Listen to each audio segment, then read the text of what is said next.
Beralih ke informasi olahraga, pemirsa, buntut penolakan visa atlet Israel untuk ikut serta dalam kejuaraan dunia gimnastik artistik di Jakarta memasuki babak baru.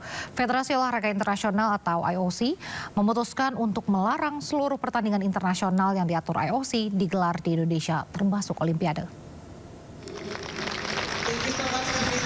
Dewan Eksekutif IOC memutuskan untuk melarang Indonesia menggelar event olahraga di bawah payung IOC, termasuk Olimpiade. Keputusan ini diterapkan hingga pemerintah Indonesia dapat menjamin seluruh atlet terlepas kewarganegaraan mereka bisa tampil di event olahraga.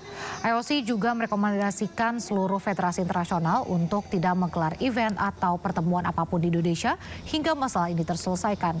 Keputusan diambil IOC dengan alasan agar tidak ada lagi diskriminasi terhadap atlet ke depannya.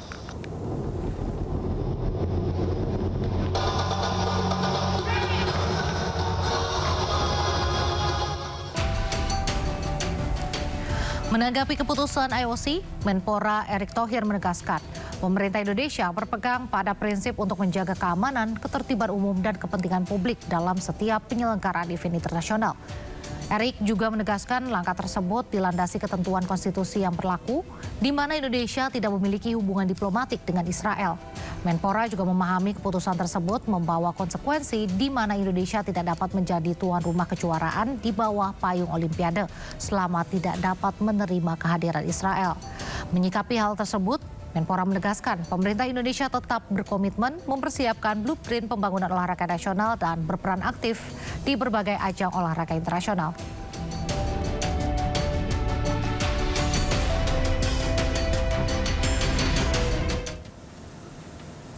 Mengenakan busana adat Mandailing, kontingen Indonesia tampil membungkau dalam pembukaan Asian Youth Games Bahrain 2025 di Exhibition World Bahrain. Atlet basket 3-on-3 Miracle Cristiano dan Shalomita Afrilafisa Wongkar dari voli indoor putri menjadi pembawa bendera merah putih.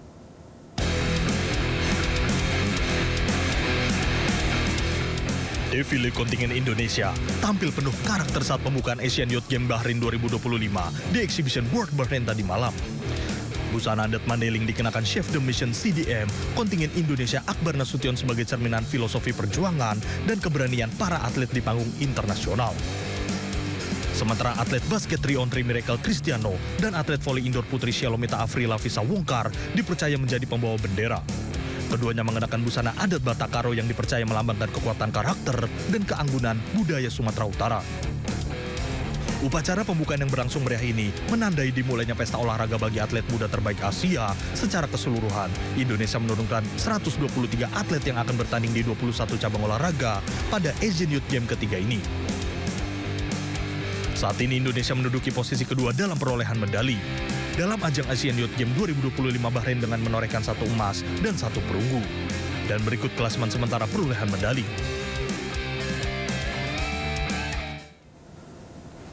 Persib Bandung menjamu Selangor FC dalam pertandingan ketiga AFC Champions League 2 nanti malam. Mencermati performa para pemain yang sedang on fire, skuad Pangeran Biru yakin akan memenangkan laga yang digelar di Gelora Bandung Lautan Api.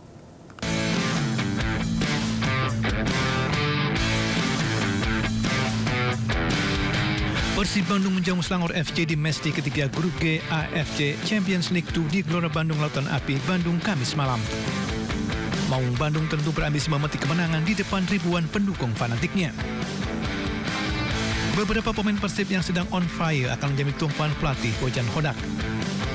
Termasuk penggal tim nasional seperti Tom Hai, Mark Klok, Beckham Putra, dan Eliano Reinders. Sementara Legiun asing Pangeran Biru juga menunjukkan taringnya dalam beberapa pertandingan terakhir Super League. Hodak optimistis Persib Bandung bakal bermain lebih baik dan solid. I think that this rivalry between between Indonesia and Malaysia is always there.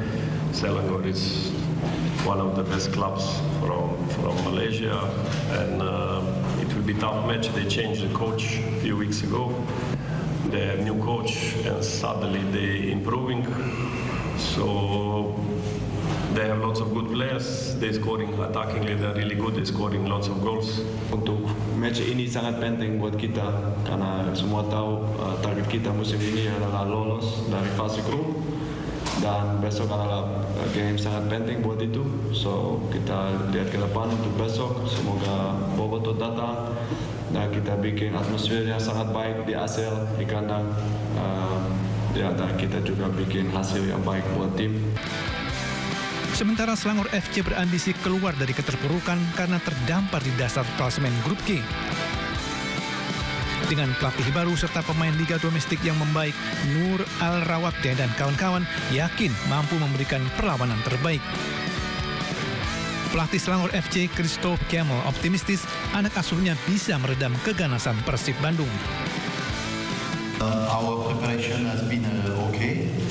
I got a short time because after we had a game and I saw that in other league they have postponed some game. For us it's not the case. We have to fight each and every 2 days or 3 days, which doesn't make it easy. But the boys are in a good shape, in a good mood. We have nothing to lose because already we are. Di Grup G, Selangor FC telah menelan 2 kali kekalahan dengan 0 poin.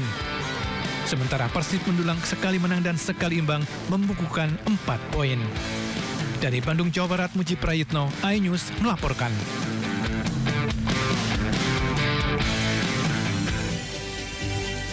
Presiden Prabowo Subianto menerima kunjungan kenegaraan Presiden Brasil Lula da Silva di Istana Merdeka Jakarta.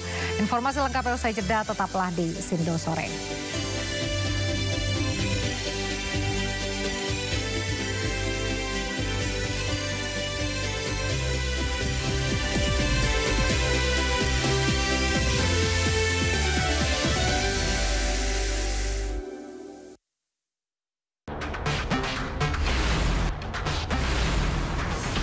Rangkuman peristiwa di akhir pekan. Terus mengungkap praktek ratusan warga rela anti-pajak.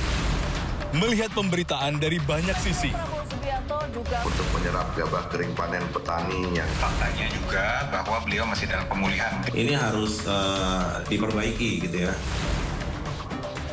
Sindo Files Weekend, Sabtu dan Minggu, pukul 6 sore di Sindo News TV. To the point aja. Di Joko itu ada tim. Membahas berbagai isu politik terkini. Kembali di Sindo Sore pemirsa, dalam 1 tahun menjabat sebagai presiden, Prabowo telah merombak kabinetnya sebanyak 3 kali. Total 6 menteri telah ia ganti. bahwa saya dalam menjalankan tugas jabatan akan Bismillahirrahmanirrahim. Demi Allah, saya bersumpah.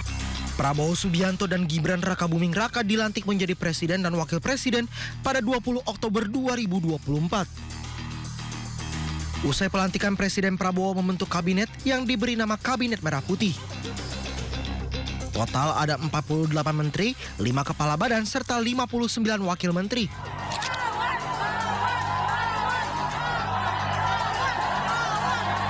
Empat bulan menjabat, Presiden Prabowo Subianto merombak atau reshuffle kabinetnya untuk pertama kali pada 19 Februari 2025. Saat itu Satrio Brojonegoro yang menjabat sebagai Menteri Pendidikan Tinggi Sains dan Teknologi diganti. Satrio sebelumnya viral di media sosial lantaran rekaman suara yang diduga dirinya memarahi pegawai di rumah dinas karena masalah air. Ia pun dianggap semena-mena mencopot jabatan sejumlah orang di kementeriannya. Prabowo menunjuk Brian Yuliarto menggantikan Satrio sebagai Mendikbudristek. 7 bulan kemudian, tepatnya pada 8 September 2025, Presiden Prabowo kembali merombak kabinetnya. Kali ini terdapat 5 menteri yang terkena reshuffle, salah satunya adalah Menteri Keuangan Sri Mulyani. Dito Aryo Tejo juga dicopot dari kursi Menpora, namun saat itu belum diumumkan penggantinya. Prabowo melantik Purbaya Yudisadewa menggantikan Sri Mulyani, Mukhtarudin menggantikan Abdul Qadir Karding, serta Ferry Juliantono menggantikan Budi Aris Setiadi. Prabowo juga membentuk 1 kementerian baru, yakni Kementerian Haji dan Umroh, yang dijabat oleh Muhammad Irfan Yusuf sebagai Menteri dan Dhanil Anzar Simanjuntak sebagai Wakil Menteri Haji dan Umroh. 9 hari pasca reshuffle jilid 2, pada 17 September 2025, Prabowo kembali merombak kabinetnya. Dalam reshuffle Jilid 3, Presiden Prabowo melantik 2 menteri dan 3 wakil menteri. Jamari Chaniago dilantik sebagai Menteri Koordinator Bidang Politik dan Keamanan menggantikan Budi Gunawan, sementara Erick Thohir sebagai Menteri Pemuda dan Olahraga.